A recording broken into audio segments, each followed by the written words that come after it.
Hello guys, welcome to episode 6 of the Sky Factory series.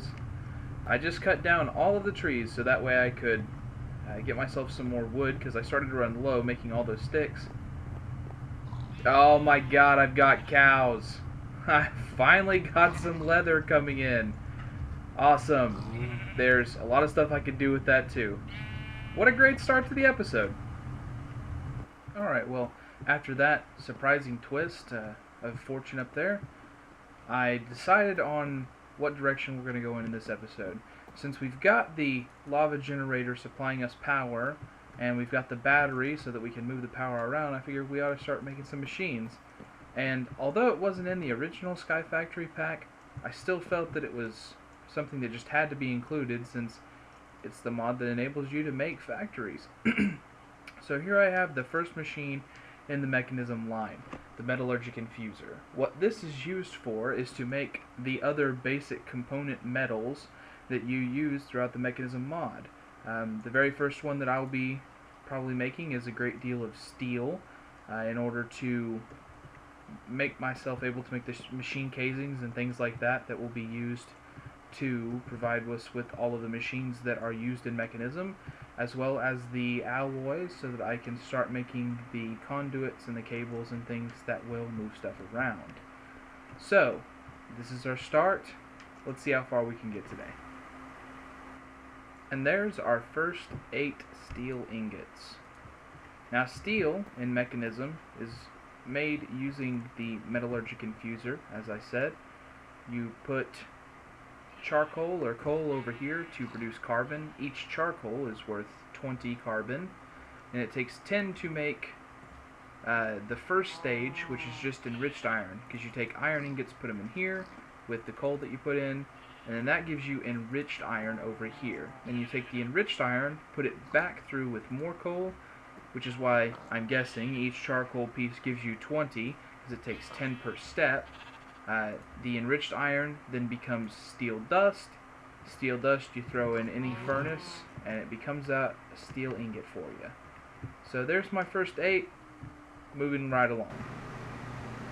So, as it turns out, going down there and doing a whole bunch of stuff, the system is working great. I'm getting so many materials.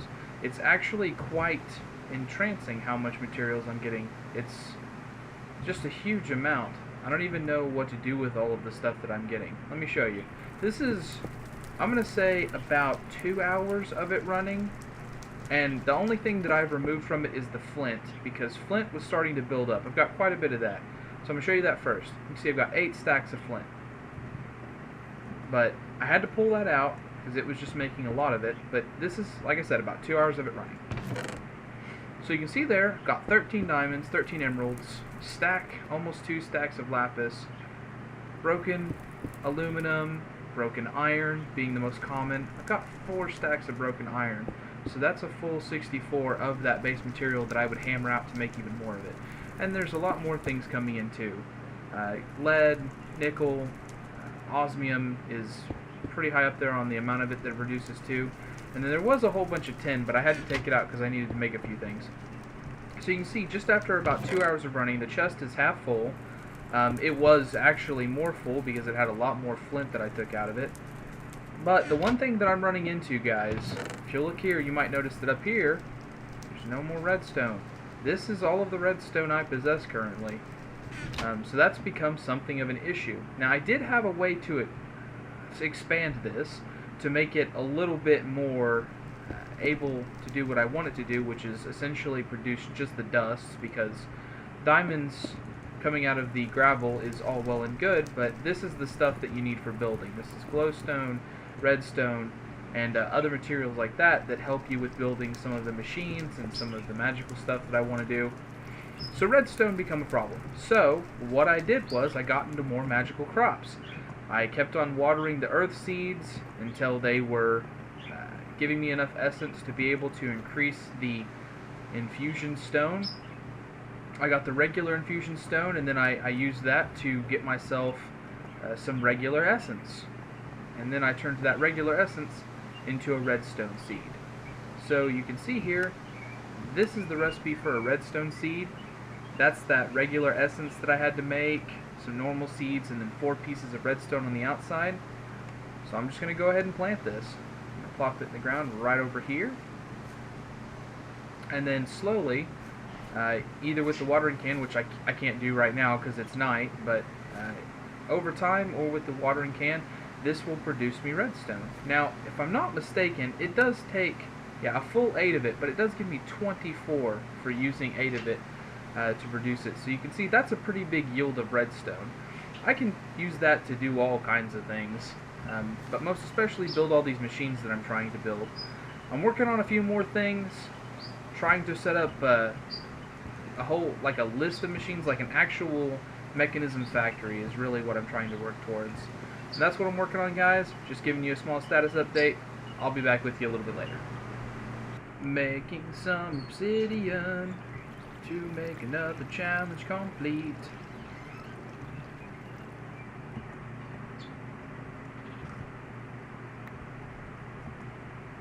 Which, if you didn't know, here's how you make obsidian in Sky Factory. Anything with Ex Nihilo.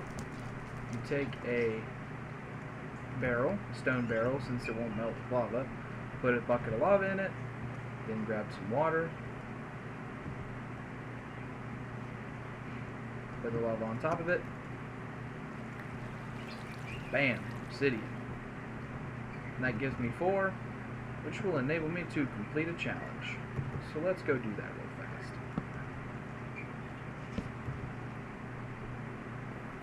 Step over here to my crafting table. Actually, I'll need to do the glass first.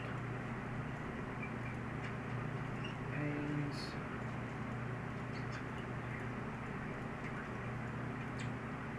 Tanks.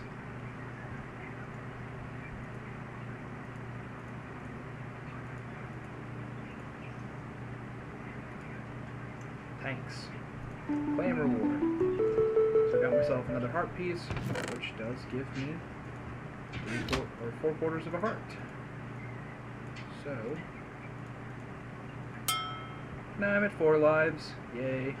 And let's see what we get from the basic reward bag. 5 lava sources. I'm not upset about that. Don't really know what to put it into, since I've got some pretty good lava generation over here.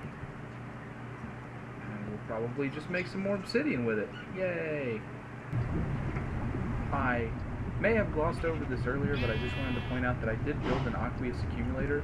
What this is used for, essentially, for those who don't know, is that it'll take water if you place it around it, or even if you don't, just it makes it go faster if it actually has water to pull from, and it will pull water into its internal tank. It'll make more of it without using the blocks around it. Now, typically, this is used to cool down machines that need to be cooled down. In my case, I'm not going to be cooling down any machines, I'm just going to be pumping the water elsewhere, because, like I said, I'm working on a mechanism factory, and being able to use water enables you to get some of the gases that you need for the mechanism factory, which I will explain once I have the machines up and running that will use them. So, I guess now that I'm done with it, I should show you what I've been working on. So, if we look over here, you can see what appears to be an incredibly complicated setup. In here, I've got the aqueous accumulator that I showed you earlier, which is sucking water up, pulling it into the transfer node for liquids. That takes the water and pumps it into this over here, which is the electrolytic separator. This is a machine from Mechanism that essentially it takes a liquid and separates it into its chemicals that make it up. There are a lot of liquids that can be put into it, but the first foremost is water. You put water into the pump, it separates it into hydrogen and oxygen.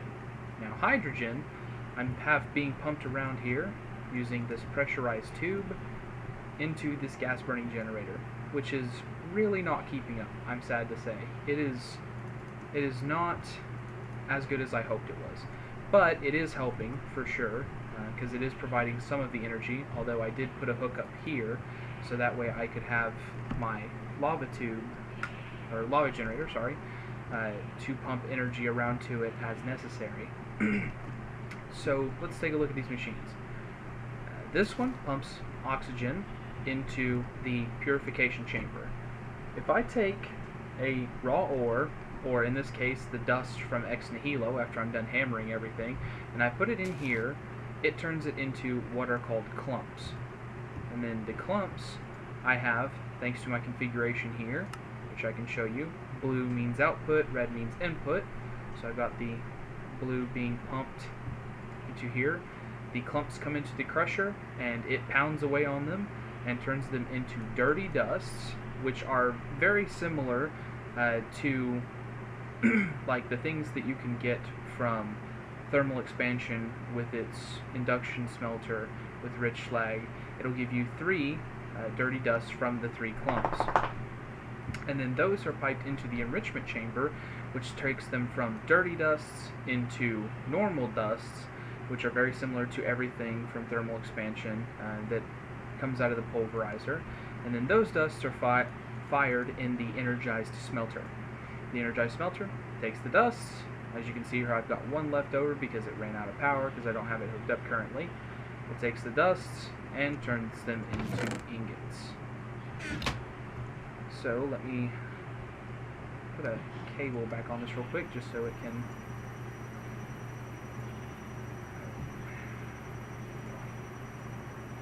You can see it working. It takes the dust and fires it. It's essentially just a furnace that works off of a power source instead of off of coal or charcoal. And then it pumps them into here. So here I have some osmium ingots. Now, I do have this set up and it is very nice. This triples the ores that I get, whereas the smeltery would double it, or a standard pulverizer redstone furnace would double it. This can go up to 5. There are machines in Mekanism that can make it to where each ore you put into the initial step will give you 5 back at the end. Now, I'm not there yet. I don't even know if I will get there. Getting 3 for each ore is plenty, I'm thinking. But maybe I'll go ahead and set all that up. It gets more complicated as the steps go on. I could have just had the enrichment chamber and the energized smelter. That would have torn the ores down and made 2 of them, and then pumped them into here to make them 2 ingots, much like a pulverizer and a redstone furnace would. But I went ahead and went for 3 since I already had the smeltery. I thought it would be useless for me to just stick with 2 because I already have a setup that does that. So that's what I've been working on. Now I'm getting 3 ingots for each ore that I pump in. It's awesome. Look, a little squid. I gotta tell you guys, it is just incredibly frustrating.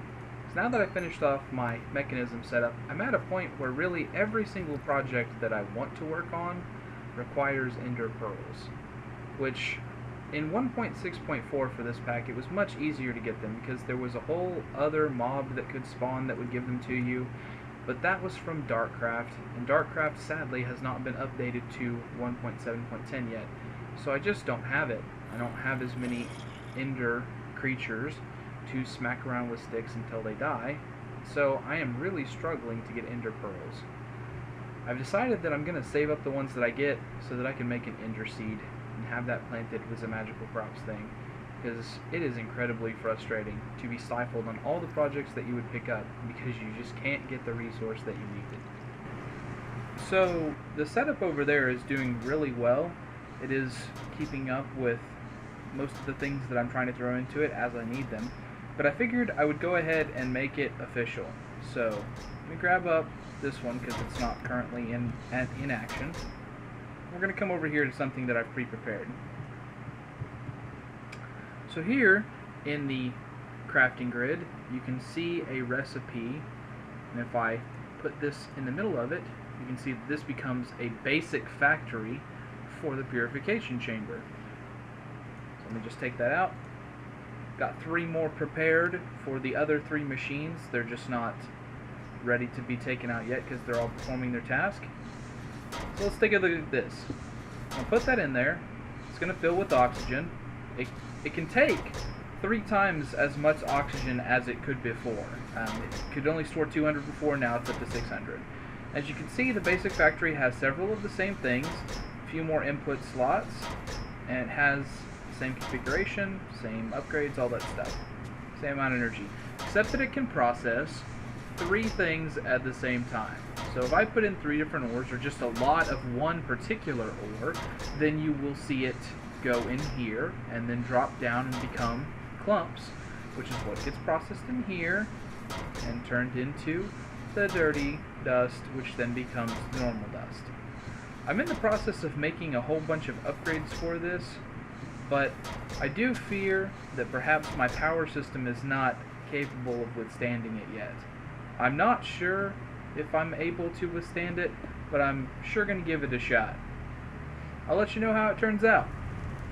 Alright, and as I said, I went ahead and made the speed upgrades that I was going to throw in here just to see if my power system could withstand it. You can see here they've already gone into these 3 machines. I figured I'd show you putting them into this one. So what you do is you make the speed upgrades with the recipe is the enriched alloy, 2 pieces of glass with it, and then an osmium dust, which you can get by breaking it up in the purification chamber. The enriched alloy, you use the other machine, the very first one I showed you, put in some redstone, a piece of iron, and it comes out the side. Just 1 redstone dust for 1 iron ingot. So then you just put them in. With a right click though, for whatever reason.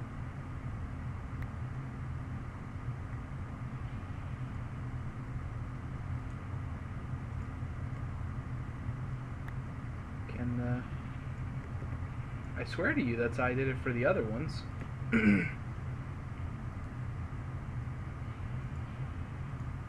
See, there we go. There we go. And then they get applied there.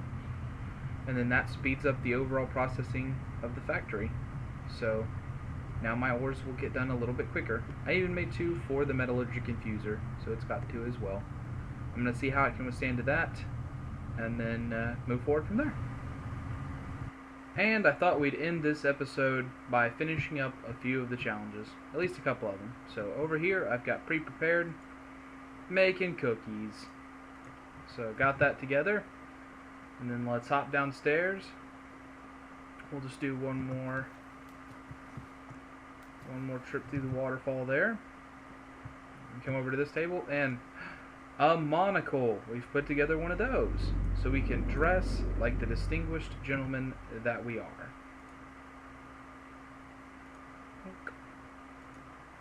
There we go. I don't know why I'm Steve there. Steve is definitely on my avatar, but whatever. And over here, we've got, if we just drop one of those cookies in, a cookie jar. So, having made a cookie in a cookie jar, we can claim that reward. And then also, we have the Dapper Style, so we can claim that reward too. So there we go, guys. We've got 2 more reward bags. Let's see what we get. Some gunpowder, okay. Oh, and 20 lapis ore. That's very hard to get, or at least has a very low chance of spawning. That's awesome. I can really put that to some good use. And we're going to throw these hearts in there to wait for me to get more of them. And then actually just right over here, put down, I'm going to open it, yes. Put my cookies in.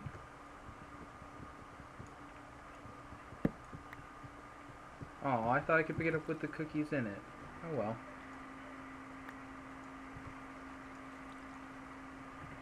Oh well, it looks nice on the shelf there, doesn't it? I guess I'll set the cookies next to it. And there we go. They'll be there if I need them, or just want a tasty treat. And as the last thing on the episode, I'm going to show you my sword. So, if I come over here, click in here, you can see that it now has luck and looting on it. Also, as I don't think I showed it to you before, this is what's made in Tinker's Construct as an alumite rapier. That's the material that I used. What it does is give pretty decent attack damage for a rapier, but it does cut through all armor since it's a rapier, so that's still really good. If I hold down shift here, you can see that the only modifier I have applied to it so far is lapis. Lapis is luck. It gives me looting on the sword. So I'm really hoping that when an Enderman finally does spawn, which I hate to say it hasn't happened since the first time I complained about it, either at the beginning of this episode or last episode, I can't remember.